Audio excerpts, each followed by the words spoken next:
Okay, so if you've never used a color block pattern before, they're very, very simple. I'm just going to give you a quick rundown on how to read them.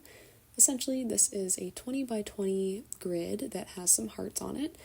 So since it is 20 across, I'm going to first chain 20 and then chain one more and turn.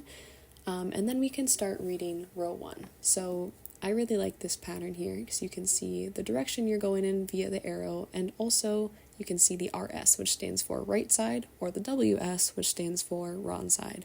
So once you do your foundation chain, you will be working from right to left once you turn, and essentially this pattern is made up of white and pink.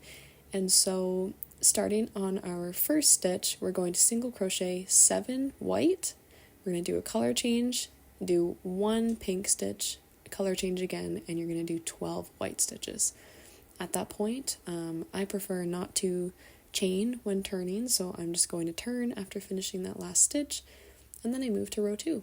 And so here you can see you should have the wrong side facing you, and you're going to be working from left to right.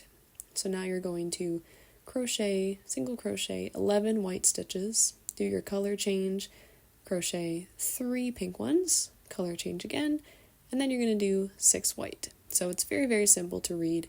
Hopefully this was helpful, and if you have any questions, please let me know.